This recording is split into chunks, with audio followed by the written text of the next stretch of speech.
बिस्मिल्लाहिर्रहमानिर्रहीम। नाज़रीन, इस वीडियो क्लिप में आपको ये बताया जाता है गंदम को अपनी नशोनुमा के किस मरहले का पर कौन सी खुराक जो है ना वो ज़्यादा चाहिए होती है और वो कितनी मिकदार में इसको दरकार होती है ताकि इसकी बेहतर पैदावार हासिल हो सके। तो अगरचे ये बात पहले भी कई मरतबा ये बताई है कि गंदम को नाइट्रोजन, फास्फोरस और पोटाश तीनों की जो ज़्यादा ज़रूरत होती है। पंजाब की अक्सर आपाश ज़मीनें जो है ना, आपको पता है कि ये कैलकेरियस साइल हैं जिसके अंदर इन नाइट्रोजन, फास्फोरस, पोटाश की तो कमी है।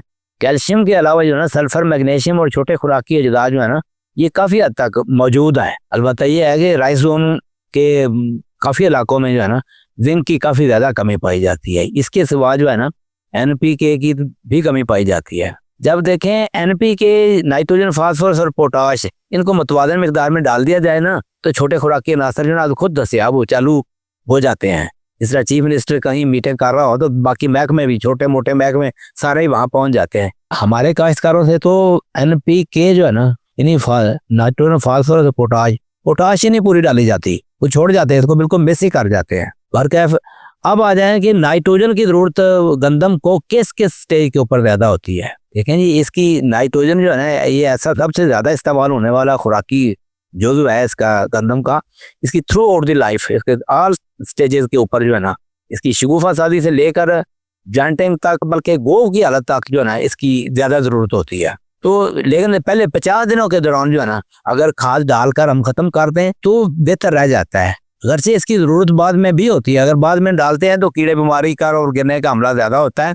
जो सीडर हमने मुतय्यन 50 किलो रखा हुआ है, इस हवाले से ये ना 50-55 दिन पे जो है ना नाइट्रोजनी खाद जो है ख़त्म कर देनी चाहिए। बाकी फिर बाद में रूट्स काफ़ी ज़्यादा डेवलप हो चुकी होती हैं, वो खुद ही तलाश कर लेती हैं। अब आ जाए फास्फोरस की जो है ना 60% ज़रूरत तो साहब लगा लें कि शुरू में ही होती है, खास तौर पर शगुफा साजी के रूट डेवलपमेंट के लिए जो है ना, और जॉइंटिंग स्टेज तक, बूटिंग से पहले आप समझें कि जब इसने गोब की हालत में आना है उससे पहले जो है ना इसकी ज़्यादा ज़रूरत होती है।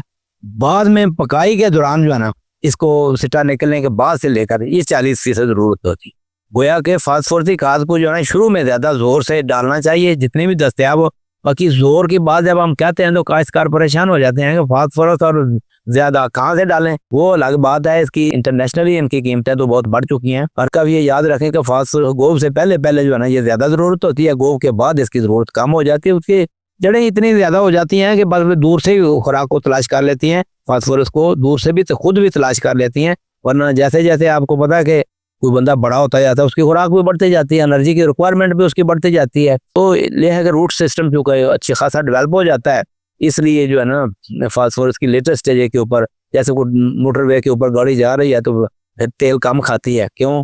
तेल पहले एक मोमेंटम के साथ उसको ताकतवर, उसको जोर लगवाया गया है, फिर वो उसका जो है ना एनर्जी की रिक्वायरमेंट कदरे कम हो जाती है, कहा जितनी मर्जी रफ्तार हो। अब आ जाए पोटाश जो है ना इसकी ज़रूरत है शुरू में, गोब से पहले इसकी ज़रूरत 40%, यानी पहले 80-90 दिनों में ये 40% जो ताकत पोटाश जो है ना ये शुरू में, जबकि 60% पोटाश जो है ना ये आखिरी 60 दिनों में होती है। इसलिए गोब बिजाई के वक्त थोड़ी बहुत डाली जाए, ज़मीन में ज़रूर डाली जाए, लेकिन गोब की हालत में से लेकर मिल्की स्टेज के ऊपर जो है ना सॉल्युबल पोटाश को डालना जो है ना खासतौर पर 2 मरतबा किस्तवार करके डाल ली जाए ना तो यह ज़्यादा बेहतर रह जाती है।